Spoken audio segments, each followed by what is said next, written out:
emergency management agencies. If you have questions, specific questions after this presentation or after you go home, our business cards are on that table. Feel free to reach out to us by phone or by email, and that is our job. So we would be happy to entertain any questions you have. We're always happy to bring an emergency preparedness presentation to a civic group or a local group that you have. We love to do that kind of stuff. I am happy to introduce Maximilian Dixon. He is from our state office, Washington State Emergency Management, and he is the Hazards and Outreach Program Supervisor. So he does a lot with their geologic hazards for the state. So he's going to kick this off, but this is their last leg of their roadshow that they've been doing. So we really appreciate all of their coordination, and I hope that you enjoy it as well. So thank you. Thanks everyone for being here. It's an amazing turnout. I am so happy to see all your smiling faces here and come to learn about earthquake hazards for Washington. This is great. Thank you. Thanks everyone for coming out. This is definitely by far the biggest crowd we've had for the whole roadshow. So, yay! Definitely coming back. Yes, so thank you. So we've got a lot of great information tonight, but before we get started, just, restrooms are down the hall to the right. If we have an earthquake during the presentation, right? Okay, you never know.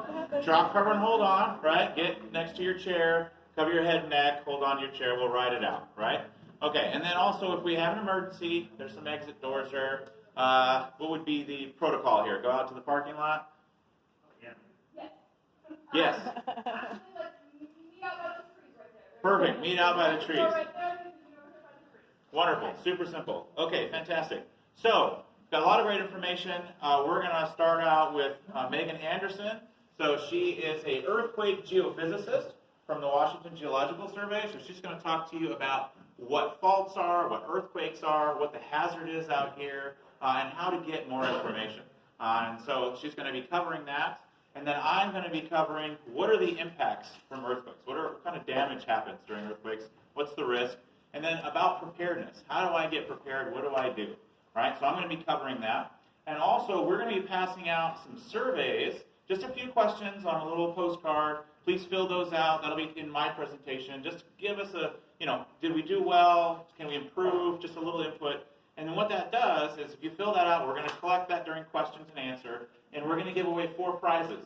So if you don't fill out the survey and give it to us, you're not eligible for these prizes. But we've got, so a little, hint, please fill it out. But essentially we have 2 no-weather radios, so they're going to be given away, and that's to be able to alert you, for hazards. And then we've got 2 little earthquake sort of preparedness kits.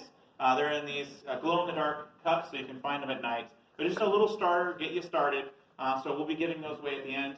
And so please, there's a lot of people here. I know you're going to have great questions. Please hold those questions to the end so we can get through our presentations. And I promise we're going to stay. We're going to answer your questions until they kick us out or you have no more questions. So we're going to do our best. So please hold them towards the end. And with that, we'll get started. All right, great. Awesome. Great to see y'all. So I'm going to start by talking about what earthquakes are. And I'm going to be focusing on Eastern Washington because that's what you guys will want to know. I'm going to talk about why do they exist out here, why are earthquakes possible, and what do we know about them. And I'm highlighting here on the beginning slide topographic features along the Wallula Fault Zone, which comes right through this area. And this is the fault I'm going to focus on at the end also. To talk about the hazards from this fault, because it's the closest one to you guys here, and will be the most important, I think, in your minds. Okay, great. So, what is an earthquake? Well, first we need to understand what a fault is, because earthquakes come from faults. And so I just want to get on the same page with everybody here. So, faulting is a type of deformation, or more simply put, a change in shape. And it's the change in shape of the rocks underneath our feet, underneath the subsurface. And there's several different kinds of faults, and on the left side I'm highlighting 2 faults that occur in Eastern Washington. There's a reverse fault. A reverse fault is a fault that happens when you're trying to compress the rock, you're trying to squeeze it, and one piece of rock slides up and over the other to allow the whole block to shorten under that compression.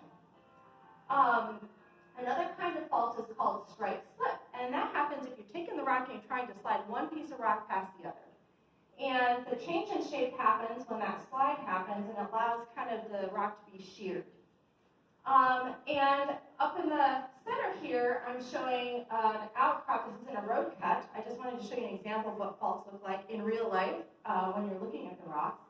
And for scale, there's this guy in really nice 1980s short shorts. But it's just a beautiful picture of a fault. You can see that there's layers in the rocks, especially this black layer. You can see that from the back too.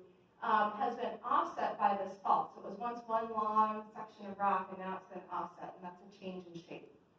Okay, so that's what faults are. So an earthquake happens when we have a hang-up along the fault. So the rocks are not smooth, they're jagged, they kind of catch on each other.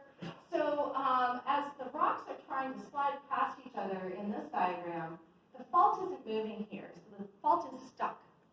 And as the fault is stuck and the rocks continue to move, we actually bend the rocks a little bit.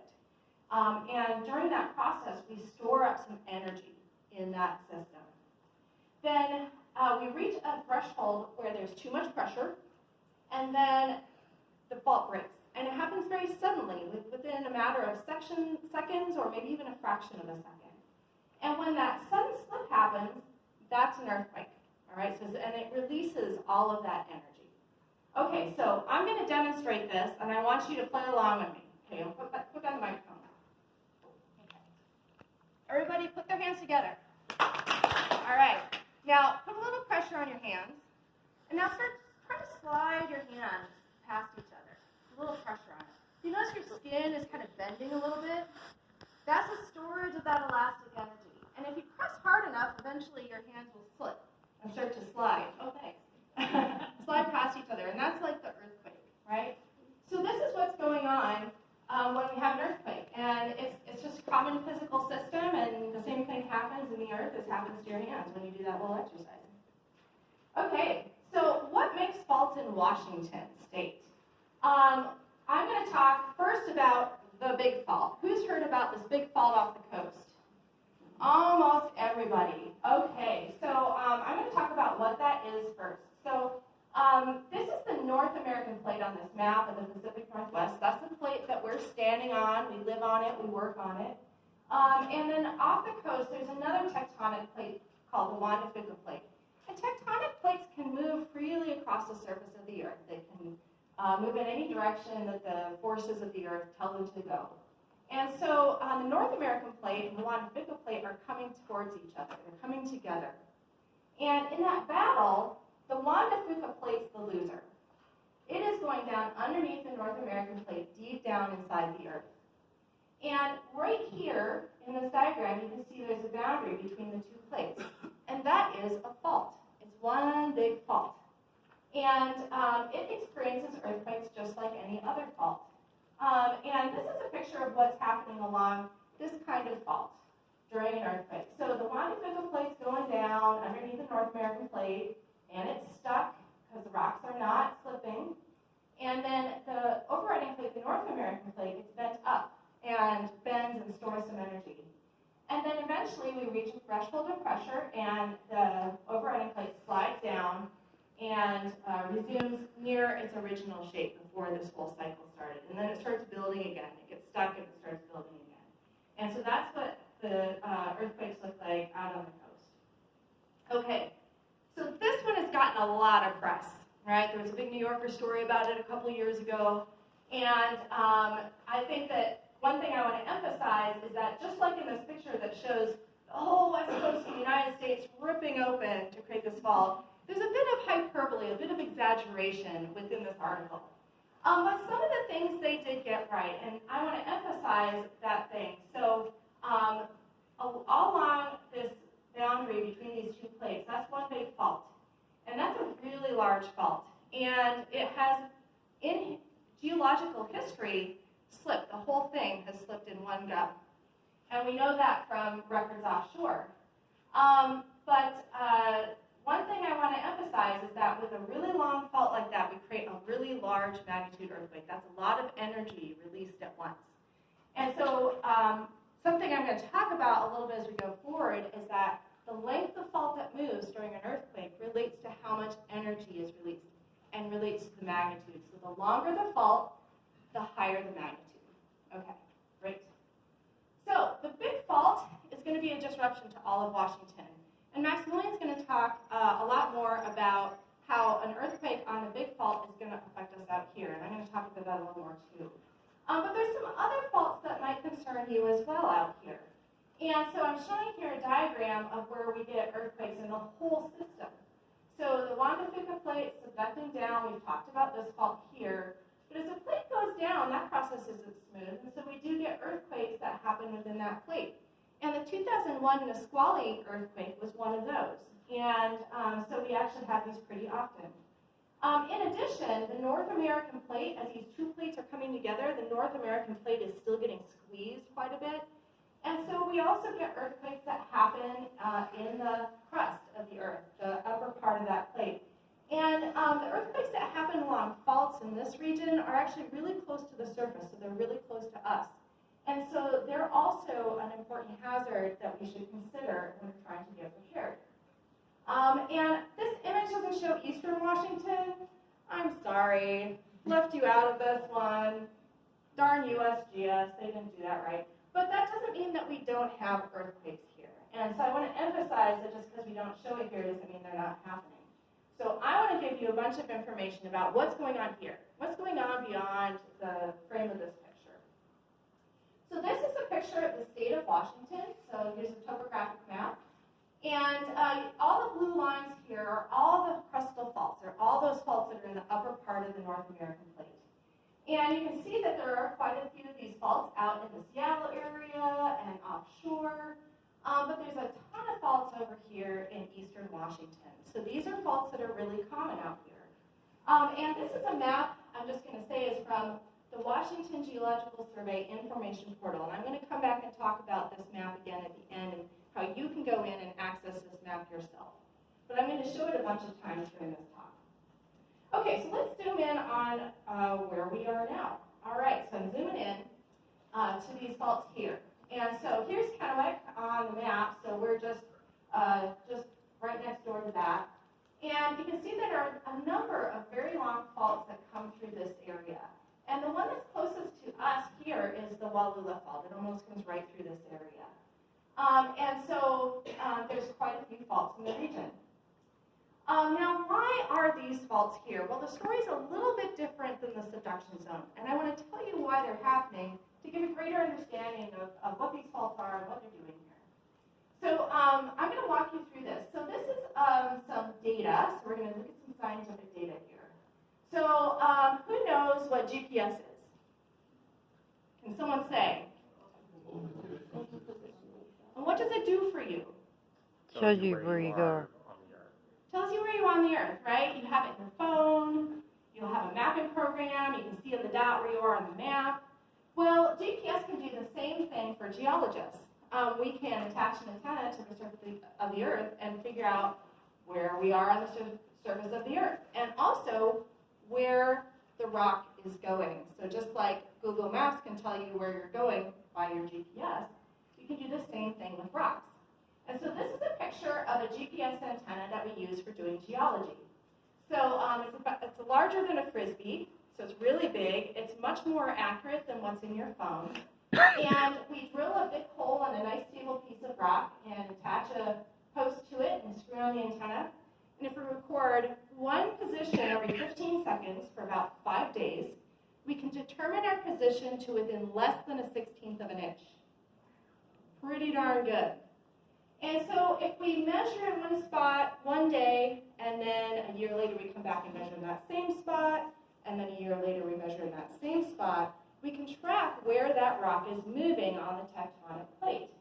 And Rob McCaffrey is a researcher who has basically done his whole career studying this in the Pacific Northwest. And this is an image. Each of these arrows here shows an individual position, one of these individual spots, like is shown here, and which direction it's moving and how fast. So he has a lot of data. And so the direction that the arrow is oriented is the direction that the rock is moving, and then the length indicates how fast it's moving. So there's two patterns we can see here. First is the direction direction of the arrows. So all of the rocks from southern Idaho through Oregon, through Washington, are rotating around. You guys see that rotational pattern? And at the pole, the spot that's not moving in this picture is near Spokane. And so if we think about Washington itself, all the rocks are kind of moving north to northeast within Washington. And you can see that there's also another pattern, that the rocks that are further away from this pole in Spokane are moving faster than the rocks that are closer, because it's spinning around. So what happens is that we've also measured what's happening in Canada, and Canada is not moving. So the crust of the United States is trying to migrate into Canada, and they're stopping us at the border. You're not coming in here. So Canada's not moving. Oregon's trying to migrate up into Washington. So what happens in western Washington and south central Washington is that the crust is being compressed, it's being squeezed. And so we get a lot of those reverse faults that result from compression. Okay, so another view of this is shown here. So this is another view of the area. Let's see, we are right about here. I think Pasco is marked here by that dot. And here the faults are actually colored with respect to their type. So the yellow lines here are the strike slip faults. Those are the ones where the rock's like sliding past itself, right? And then the gray lines are reverse faults. These are the faults where we're kind of trying to compress the rock and one part sliding up over the other.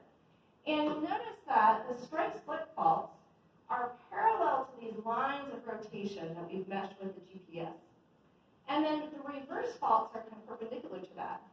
So both fault types are accommodated by this rotation pattern, and that's why we have both types here. Now, I'm going to then move on to talking about, okay, so we've got faults, we know why they're here. What do they mean for you? What does this all mean for you? So we're concerned as people living in an area with faults that could produce earthquakes about ground shaking. And what happens when we release the energy along the fault, when we have that earthquake happen, is we produce a ton of energy right where the release happens. And that energy travels out away from the fault as a seismic wave. And when that seismic wave gets to us, that's what we feel as the ground shaking. And so the shaking is proportional to two things. The earthquake size, how big was it, and then our distance from the earthquake. And a good example, kind of an analogy for this, is a light bulb in a room. So if we had a light bulb up in front of this auditorium, the size of the earthquake or its magnitude is similar to the wattage of the light bulb.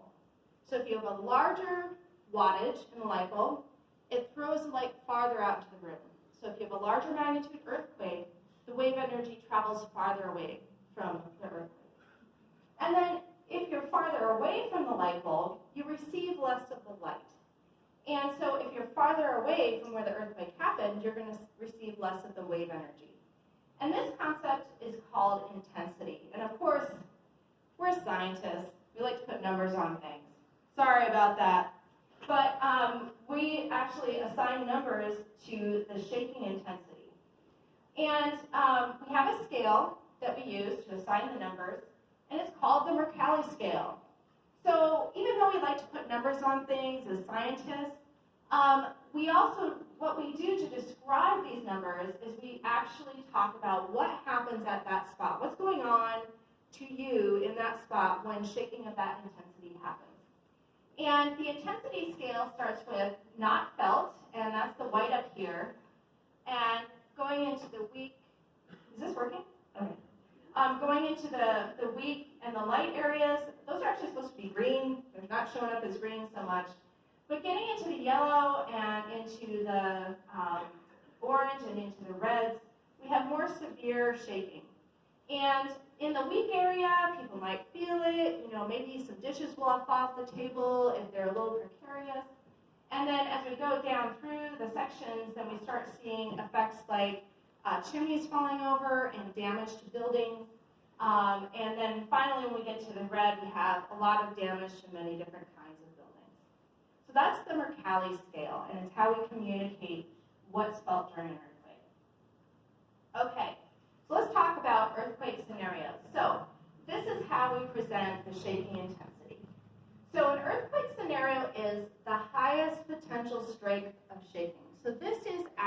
pretty kind of high up the scale of what we'd expect. It's kind of a worst case. And we do that because we want to know what's the worst that we should prepare for. So let's talk about what we see. This is the USGS earthquake scenario map for all of Washington. And we see the potential ground shaking from all potential earthquakes in the state. You'll notice over here in eastern Washington, they're missing a few faults. You guys see that? It's the fewer faults than I showed on the fault map. And that's because we haven't modeled them yet. But that is coming, and we're working on it. So let me point out a few patterns here. So first of all, you'll notice that we have this kind of yellow color out towards the coast, and there's big stripes of it, right? And then as we move over the eastern part of the state, especially out near Wenatchee and Spokane, we're getting into the greens and the white colors. So that is the overall pattern that we'd expect to happen if there was a big earthquake along the subduction zone, one of these big earthquakes. And so near to the coast, we have very strong shaking, and we have less going further away. Now here in Richland, we can see that there's actually some yellow. Those are from these local faults, which I'll come back to. But due to the big event, we'd actually have moderate shaking, light to moderate. So if you have that heirloom vase of grandma's that you've got sitting on a table and it's kind of wobbly, you gotta strap that down because that will definitely fall over. And that might not seem like a big deal, but if that shaking happens for a long time, it could do more damage. And Maximilian's probably going to touch on that when he talks about earthquake preparedness and earthquake effects. So I mentioned that this area is in a yellow, and that's because there's some risk of shaking from these local faults. And so because we're closer to the fault, we'd expect a stronger shaking.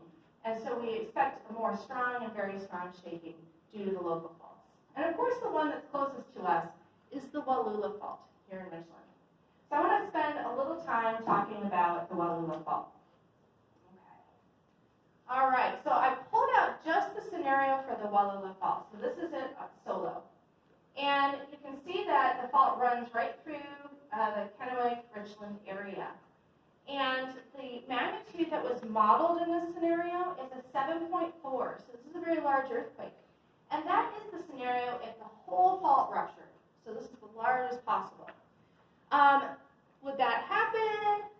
Maybe not. But if it did, we would get very strong to violent shaking. So we could actually get some significant damage to buildings in this area, even if they're pretty well built. And so that's a pretty scenario that we want to pay attention to. Another possibility is a smaller earthquake, right? We don't have to break the whole fault, and that doesn't often happen. And so I want to emphasize that there was a historical earthquake in 1936 in this area. Has anybody heard of that or anybody felt it? All right, well, now you know there was an earthquake out here recently. And that earthquake was a magnitude 5.9, so quite a bit smaller. And a magnitude 5.9 in this area, they actually recorded from historical records. The shaking was moderate to strong, so quite a bit less than what would happen in a big one, but also would cause some damage. And so if you think about, well, what kind of magnitude would we expect in the effects of that? We're going to be probably somewhere between here and here, okay? Probably not this high, maybe this low, but probably somewhere in between. Okay, so something you might all be thinking, should I be worried? How much am I worried about this? I was worried about this. I just bought a house in Olympia, and the first thing I thought is, how worried should I be about earthquakes? Is my house ready? Am I ready? It's something you should think of. And so I want to give you the information we have on the Wallula Fault. How often does this happen? How often do we get an earthquake? And the way we do that is you go out and either dig trenches, or this is a quarry that's close to here that was analyzed. And we found that there's been 5 earthquakes since around 30,000 years ago. So earthquakes don't happen that often, according to this study. This is a good study, and I actually think it's really well put together. To give you some context on that, they also computed the slip rate for the Wallula Fault, and it's less than 1/16 of an inch per year. That's pretty small. So that would be 1 earthquake every few thousand years, which actually matches up with this pretty well. As kind of a comparison, the San Andreas, which has a much higher risk of earthquakes, is 1 inch per year, and that's 1 earthquake every 150 years. So you can see that we have less of a probability of an earthquake happening out here than other places. Now, this is only one study in one area. And so in this record here, the 5 earthquakes, we might be missing some, because maybe this section of the fault didn't break during certain earthquakes. And that is definitely a possibility. So what is happening right now is that we're continuing to do work on the Wallula fault. So we're continuing to try to understand this fault. And this is the area, this is the spot where that last study I showed you was done. And the star shows an area where people are studying the fault right now. And I mean like right now. They were out looking at the fault today in this beautiful weather. And this is a picture of what's going on there as we speak. This is a topographic image, really high resolution of the area they're working south of Highway 12. And there's a line that runs through this image here. This is a little offset of the surface. We call it a scarp, where the fault came up and broke the surface and moved it. And those only existed along faults where they've had recent movement. And so colleagues of mine at the USGS went out week before last, took a backhoe, and dug a big trench across it. And what they're going to do is they're going to map out and interpret the walls and add information to the earthquake record for this fault. So that is happening right now. So I want to emphasize that, you know, this is just one fault. And we're still trying to understand this one fault. What we'd really like is the total probability of earthquakes and expected shaking for all the faults in one place. We want the effects for everything that's possible here. And so that's something we still need to work on. And it's also likely that there are faults out here that haven't been discovered yet, because we just haven't had time to get to them. We're going for the obvious stuff first. So I want to leave you with this in terms of earthquakes. What are we trying to go for here? What would we like to have as geologists to be able to help you the best? We'd like to be where they are in San Francisco. This is a map of faults in the San Francisco Bay Area, and each of these numbers represents the chance of an earthquake magnitude 6.7 or greater on that fault in the next 30 years. Now, next 30 years is a time frame we can all understand, right? It's the time of a mortgage. That's something we can understand. And if you add up all the probabilities on all these faults, it comes out to 70%. And so that's the probability of an earthquake happening in that region. So we would like to be able to look at this fault map for eastern Washington and create something like this. That's the goal. But it's going to take us a while to get there. And I want to emphasize that this map was produced in 2000, and they started working on the data for this map right after the 1906 magnitude 8 earthquake in San Francisco. So it took 100 years to get to that point. Now, is it going to take us 100 years out here? No. We have modern tools and modern understanding. We're going to get there faster. But we're only partway through getting to the story. I want to keep working on that as we go forward. Okay, but you can find relevant information for you right now. And I want to show you what we have on our website before I finish up. So this is the Washington Geological Survey webpage, and there's a couple places where we have information on hazards that you should check out. There's a one-pager on the back table there that has this web address written down, so you could grab that on your way out if you haven't already. The right side, we have a link to the Geological Information Portal, which I've been showing you maps from today. And then there's also a link for geologic hazards. And I'm going to show you a few things that are under those two spots on the web page. So first, the portal. Click that link, you'll get this map. So again, here's the map I've been showing. And there's a lot of things you can click on and off. You can see where the trenches are. You can see where the earthquakes are, faults, folds, the scenarios I've been showing. You can find some of those on here. And it's not just the state level that you'll see. You can zoom in. It's very interactive. You can actually see at a very granular level where all the faults come through your area. And so please go onto the website and start playing around with that, see what information is there. In addition, underneath the geological hazards section, there's a whole page on earthquakes and faults. In the center, we have some information on what faults are, similar to the sorts of information I gave you today. There's a link to geological hazard maps. These are statewide maps of the hazards due to earthquakes in different places. And then I want to emphasize an important study that's going on right now, and it's got a link up here called the School Seismic Safety Project. So if you click on that link, you come to this web page. And here you can find information on the project. I just want to give you a synopsis. We're doing geologic and engineering assessment of schools all across the state. And And we're looking at the geology, and we have engineering firms looking at the buildings, putting the two together to understand how much risk is there for that structure.